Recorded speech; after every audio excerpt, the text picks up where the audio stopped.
الحمد لله نحمده ونستعينه ونستغفره ونعوذ بالله من شرور أنفسنا من يهده الله فلا مضل له ومن يضلل فلا هادي له وأشهد أن لا إله إلا الله وأشهد أن محمدا عبده ورسوله أما بعد فإن خير الحديث كتاب الله وخير الهدي هدي محمد صلى الله تعالى عليه وعلى آله وصحبه وسلم وشر الأمور محدثاتها وكل محدثات بدعة وكل بدعة ضلالة وكل ضلالة في النار. أعوذ بالله من الشيطان الرجيم.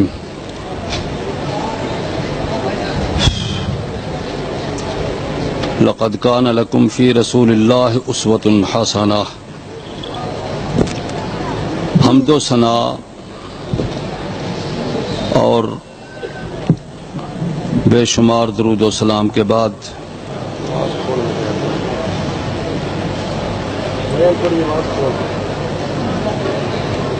میں صرف چند معروضات پیش کرنے کے لیے حاضر ہوا ہوں. مقررین حضرات موجود ہیں، وہ انشاءاللہ آپ کو بہت سی مواعظ حسنہ سنائیں گے. چند منٹ کے لیے میں ایک اہم مسئلے پہ روشنی ڈالنی چاہتا ہوں. مجھے بتایا گیا تھا کہ ضرورت حدیث کی ضرورت ہے کہ بیان کی جائے کہ حدیث کی کیا ضرورت ہے. بس اسی پہ چند کلمات. رسول اکرم صلی اللہ علیہ وسلم کا ایک فرمان ہے، اوتیت القرآن ومثلہ معہ. مجھے اللہ رب کائنات نے قرآن مقدس عطا کیا ہے اور اس کی مانند اور بھی، ومثلہ معہ. قرآن مقدس تو یہ کتاب مبین ہے جو عربی مبین میں نازل ہوا، اور مثلہ معہ سے مراد حدیث ہے جسے ہم سنت رسول بھی کہتے ہیں، یعنی آپ کا طریقہ زندگی، آپ کے فرامین مقدسہ، آپ کے افعال. آپ کے سامنے یا آپ کے دور میں ایک کام ہوا اور آپ نے اس کو رد نہیں فرمایا، اسے حدیث کہتے ہیں. حدیث کی ضرورت تو اس ایک حدیث سے ہی معلوم ہو رہی ہے کہ اللہ رب کائنات نے آپ کو قرآن بھی عطا کیا اور حدیث بھی عطا کی. دونوں منزل من اللہ ہیں، اللہ کی طرف سے اتاری ہوئی حقیقتیں، اور دونوں پہ عمل کرنا امت کے لیے لازم اور فرض ہے. اگر ایک انسان کہے کہ میں قرآن مقدس کو مانتا ہوں، اس پہ عمل کرتا ہوں، اور حدیث کو نہیں مانتا، تو پہلی بات تو یہ ہے کہ وہ قرآن کو بھی نہیں مانتا. محترم ساتھیو، حلال و حرام کو دیکھو آپ.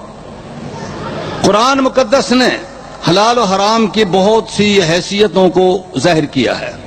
مثلا احل اللہ البیع وحرم الربا، ایک پہلو. دوسرا پہلو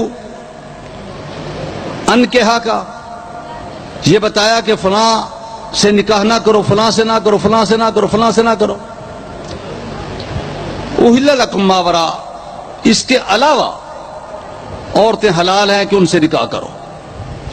حرام کردہ عورتوں میں ایک تھی ان تجمعوا بین الاختین، دو بہنوں کو جمع کرو، یہ ناجائز ہے. یعنی ایک ہی وقت میں ایک ہی نکاح میں دو بہنیں اکٹھی نہیں ہو سکتی، یہ قرآنی نص ہے. لیکن حدیث ہمیں بتاتی ہے کہ پھپھی اور بھتیجی بھی اکٹھی نہیں ہو سکتی، خالہ اور بھانجی بھی ایک ہی نکاح میں ایک ہی وقت میں اکٹھی نہیں ہو سکتی. یہ دو باتیں ہمیں حدیث نے بتائی ہیں. اگر حدیث کو حجت نہ مانیں، صرف قرآن پہ آپ کہیں کہ ہم حلال و حرام کا امتیاز کر لیں گے، تو پھر یہ تو پوری امت کا اجماع ہے نا اس بات پہ کہ پھپھی اور بھتیجی اکٹھی نہیں ہو سکتی، وہ اجماع بھی ہے، اور خالہ بھانجی اکٹھی نہیں ہو سکتی، اس پہ بھی اجماع ہے۔ تو پھر یہ اجماع کہاں سے ثابت کریں گے آپ؟ وہ اجماع ہمیں امام الانبیاء حضرت محمد رسول اللہ صلی اللہ علیہ وسلم کے فرمان سے ملتا ہے، جو صحیح بخاری اور دیگر کتب میں موجود ہے۔ حلال و حرام کی باتوں میں ہمیں یہ تو بتایا کہ حرم الربا، سودی لین دین، سودی کاروبار حرام ہے، لیکن یہ تبیین کہ ربا کیا ہے، ربا کا زمانہ بڑھوتی۔ تو ہر آدمی جو تجارت کرتا ہے وہ مال بڑھانے کے لیے ہی کرتا ہے، وہ حرام کیسے؟ ادھر اللہ کہتا ہے بے حلال، بظاہر تضاد لگتا ہے لیکن نہیں، بے اور چیز ہے، ربا اور چیز ہے۔ امام الانبیاء حضرت محمد رسول اللہ صلی اللہ علیہ وسلم نے فرمایا، ایک صحابی نے پوچھا یا رسول اللہ ای الکسب اطیب، کون سی کمائی سب سے بہتر ہے؟ آپ نے فرمایا کسب الرجل بیدہ، آدمی کا اپنے ہاتھ سے کمانا سب سے بہتر کمائی۔ وکل بیع مبرور، اور ہر وہ بیع جو مبرور ہے، جس بیع میں مال حرام کا نہیں، جو اصل زر ہے، مبی جو چیز بیچ رہا ہے وہ حرام کی نہیں، کسی اور کی نہیں، اس کی اپنی ہے، حرام ذریعے سے حاصل کردہ نہیں، اس کے بیع کا یہ مختار اور مجاز ہے، مبی متعین ہے، ثمن متعین ہے، یہ معلوم ہے کہ اب سودا ہے یا ادھار ہے، ادھار ہے تو کس مدت تک، یہ ساری تبیین ہے، تو یہ بیع حلال۔ اگر اس میں فرق آ گیا کسی جگہ حرام۔ مگر حرم الربا ایک اور بات کو بتایا گیا، دو چیزیں ہیں زر، چار چیزیں ہیں کھانے پینے سے ان کا تعلق، سونا چاندی اور گندم جو، نمک اور کھجور، ان چار چیزوں کا نام لے کے رسول اکرم صلی اللہ علیہ وسلم نے فرمایا کہ ان میں کمی بیشی ناجائز اور ادھار ناجائز، جبکہ ایک جنس کا تبادلہ ایک ہی جنس کے ساتھ ہے، یعنی سونے کا تبادلہ سونے کے ساتھ، چاندی کا تبادلہ چاندی کے ساتھ، کمی بیشی ناجائز اور ادھار بھی ناجائز۔ ایک ہاتھ لیں دوسرے ہاتھ دیں، دونوں برابر۔ اسی طرح گندم کی بیع گندم کے ساتھ، جو کی بیع جو کے ساتھ، نمک کی بیع نمک کے ساتھ، کھجور کی بیع کھجور کے ساتھ۔ نمک میں خوراک کی مصلحات آ جاتی ہیں، اور کھجور میں پھل آ جاتے ہیں جو خشک ہوتے ہیں، اور گندم میں جو چیزیں اجناس ہیں، خوردنی، وہ چاہے چنے ہیں، دالیں ہیں، اور یا پھر چاول ہے، مختلف علاقوں میں یہ مختلف خوراکوں میں استعمال ہوتے ہیں۔ امام مالک رحمہ اللہ نے اس کی تعلیل بڑی زبردست کی ہے، سمنیت اور قوت، یعنی سمن ہے جو چیز اور ایک جنس ہے، اس کا تبادلہ تفاضلاً بھی ناجائز اور نسیتاً بھی ناجائز، اسے کہتے ہیں ربا الفضل اور ربا النسیہ۔ اسی طرح جو چیز خوراک میں آتی ہے، قوت روزی بنتی ہے، اور ایک ہی جنس کا تبادلہ اسی جنس کے ساتھ ہے، اس میں کمی بیشی ربا الفضل بھی ناجائز اور اس میں ادھار ربا النسیہ بھی ناجائز۔ البتہ اگر جنس کی تبدیلی ہو جائے، سونا کا تبادلہ چاندی کے ساتھ، گندم کا تبادلہ جو کے ساتھ، گندم کا تبادلہ نمک اور کھجور کے ساتھ، تبدیل ہو گئی چیز، یا چاول کا تبادلہ گندم کے ساتھ، پھر کمی بیشی جائز ہو جائے گی، لیکن نسیہ یہ ناجائز، ربا النسیہ قائم رہے گا اور ربا الفضل جو ہے وہ نہیں ہوگا، کمی بیشی جائز۔ اس میں صرف ایک صورت مستثنا ہے جو روزمرہ معمولات میں تجارت نہیں کہلاتی، محض ہمدردی کہلاتی ہے۔ وہ چیز ہے ایک آدمی کسی سے کہتے یار مجھے 10,000 روپیہ دے کاروبار کے لیے، یا میری گھر کی ضرورتیں ہیں 10,000 روپیہ مجھے دے دے، وہ دے دیتا ہے، اس کو کہتے ہیں قرض، یہ تجارت نہیں ہے۔ اب وہ دے رہا ہے بھی میں 2 مہینے بعد تجھے یہ 10,000 واپس کر دوں گا، اس کو مستثنا قرار دیا گیا ہے۔ اور خود رسول اکرم صلی اللہ علیہ وسلم نے اس کی تاکید کی ہے، اگر ایک آدمی دوسرے بھائی کے کام آتا ہے اور اس کو قرض دیتا ہے تو جب تک وہ اس کو استعمال کرے گا تو یوں سمجھے کہ وہ خیرات کر رہا ہے، بڑا اجر ہے قرض دینے میں، اور وہ میعاد پر واپس کر دے گا۔ من یقرض اللہ قرضا حسنا میں اگرچہ تشبیہ خیرات اور صدقات کو ہے، لیکن اس میں نفس قرض کی اباحیت تو معلوم ہوتی ہے نا۔ بالکل اسی طرح ایک اور پوزیشن بنتی ہے گھروں میں، عورتیں آٹا لے آتی ہیں، ابھی 2 کلو آٹا دے دو، بچوں کے لیے نہیں ہے، ہمارا آٹا ہے کہ ہم تمہیں دے دیں گے، تو یہ بے نہیں، اس میں ادھار جائز ہو گئی ہے، کیونکہ اس میں مقصد ہمدردی مواسات ہے ایک دوسرے کے ساتھ۔ بالکل اسی طرح ایک آدمی کہتا ہے کہ میاں ایک بوری گندم مجھے دے دے، میں تجھے فصل میں دے دوں گا، میری اپنی گندم تیار ہو جائے گی، تو جائز ہے یہ بے نہیں ہے۔ حالانکہ ایک بوری گندم کے ساتھ اگر تجارت ہے تو وہ ربا نسیہ بن جائے گا، ادھار میں جائز نہیں بنے گی، لیکن گھریلو ضرورت کے لیے اگر دیتا ہے تو پھر وہ جائز ہے۔ اس کی پوری تفصیلات امام مالک رحمہ اللہ نے موطا میں بیان فرمائی ہیں۔ تو میں یہ کر رہا ہوں، قرآن مقدس نے تو ایک ضابطہ دے دیا نا، لیکن اس ضابطے کی تفہیم، اس کی توضیح امام الانبیاء حضرت محمد رسول اللہ صلی اللہ علیہ وسلم نے فرمائی ہے۔ بات چل نکلی ہے کھانے پینے کی چیزوں کی، تو ایک اور بات بھی کہتا چلوں آخر میں۔ قرآن مقدس میں ہے انما حرم علیکم المیتۃ والدم ولحم الخنزیر وما اہل بہ لغیر اللہ، اللہ نے خون حرام کیا ہے، یہ مسفوح جب ذبح کرتے ہیں جو خون بہتا ہے حرام۔ حرم الخمر، شراب حرام، انما حرم علیکم الخمر، اور خون حرام، خنزیر کا گوشت حرام، ما اہل بہ لغیر اللہ، اللہ کے نام، اللہ کے سوا کے نام پر جو چیز پکاری جائے وہ حرام۔ اب خمر کہتے ہیں جو نشہ دے، جو عقل میں فطور پیدا کرے، لیکن وہ کس چیز سے بنی ہو یہ توضیح قرآن میں نہیں ہے۔